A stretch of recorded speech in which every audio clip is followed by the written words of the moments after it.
Under the darkening skies of the early Ming dynasty, one man's voice dared to stand against the storm: Fang Xiaoru, a Confucian scholar whose reputation for learning and moral integrity spread across China, found himself unwillingly bound to the fate of an empire. The throne had been seized by force. Prince Jude, later known as Emperor Yongle, usurped power in 1402 after overthrowing his nephew, the rightful Zhongwen emperor. Across the empire, ministers and scholars bent their knees in submission, choosing silence or obedience as the cost of survival. But Fang Xiaoru did not bow. When summoned to legitimize Yongle's reign, Fang was ordered to draft the inaugural edict declaring Jude as the true emperor. Fang refused. His pen, which had carried words of virtue and governance, would not be used to sanctify what he saw as betrayal. That refusal sealed his doom. But what followed was not an ordinary execution, nor the quiet silencing of dissent. What awaited him was Lingchi, the infamous death by 1,000 cuts, a punishment reserved for the gravest of crimes against the throne. Lingchi was not just death. It was designed to annihilate body, spirit, and memory. The condemned would be bound to a wooden frame, stripped of dignity, and carved apart in slow succession by a skilled executioner. Each cut sliced not only the flesh but the very humanity of the victim, extending pain to the limits of endurance. It was meant to terrify the living, to leave no doubt that resistance to imperial power led not just to death, but to the destruction of one's name and lineage. Fang Xiaoru, however, was no ordinary victim. When confronted by Yongle, he openly defied the emperor to his face. Accounts suggest he declared, "You may kill me, but you cannot silence my words." He even cursed the usurper with a final prophecy that his crime of betrayal would not be forgotten, and history would condemn him. Yongle, enraged by such unflinching defiance, vowed to inflict not only Lingchi upon Fang but an atrocity rarely seen in Imperial history: extermination of 10 entire kinship ties. This meant Fang's parents, children, brothers, uncles, students, even distant relatives. Anyone connected to him would be executed. Nearly 900 people were dragged into this storm of vengeance. In the heart of the capital, the gruesome spectacle was prepared. Soldiers and executioners sharpened their blades. Crowds whispered in terror, for the punishment of Lingchi was dreaded even in a world where execution was common. Fang Xiaoru was bound, his robes torn away, his face set in grim determination.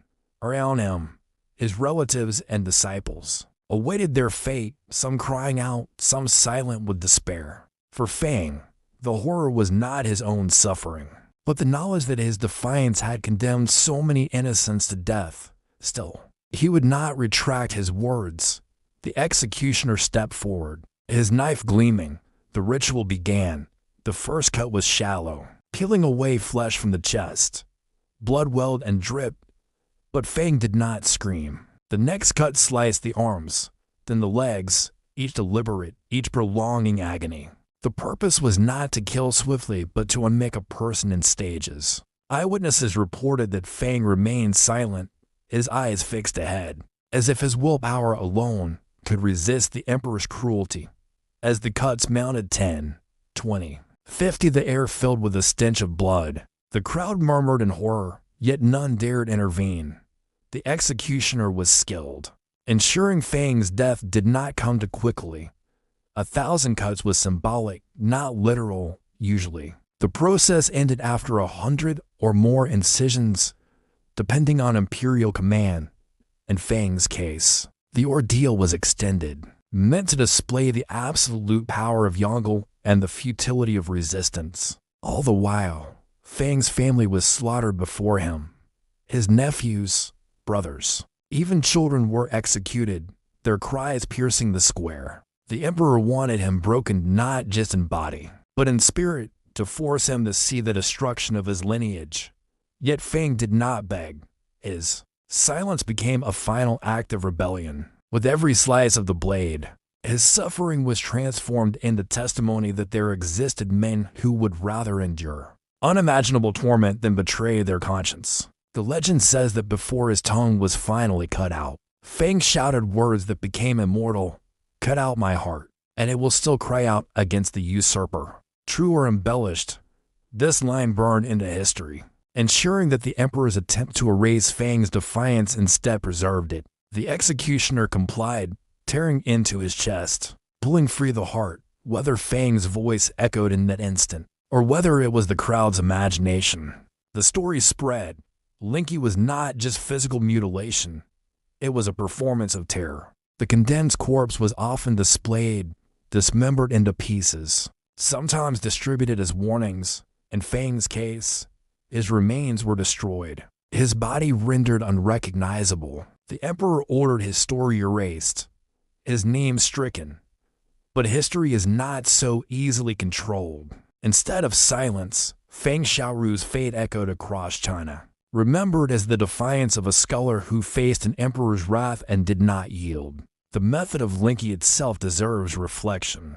It was used for centuries in Imperial China, reserved for crimes like treason, parricide, or great offenses against the throne. The condemned would sometimes be drugged with opium to dull pain, but often they were kept fully conscious, executioners trained for precision, cutting muscle and skin and patterns, designed to prolong life without mercy.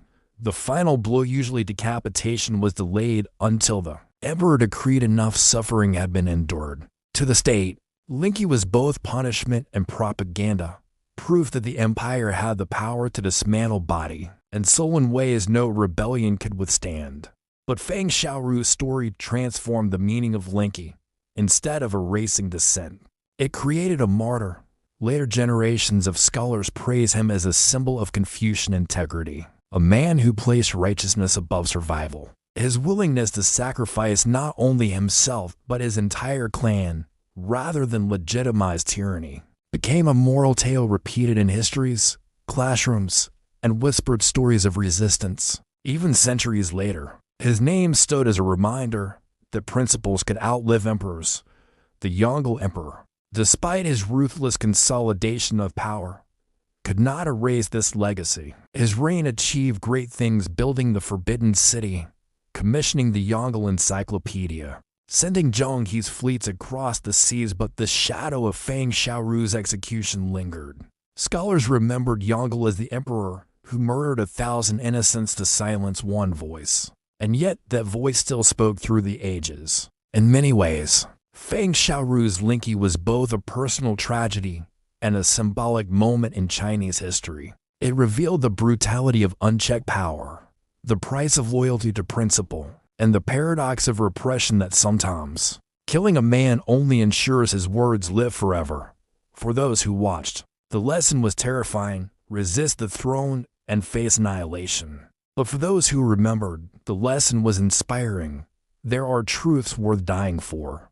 The story of Fang Xiaoru also raises questions about the meaning of legacy. Yongle sought to erase him, yet by turning his death into a spectacle, the emperor immortalized his defiance.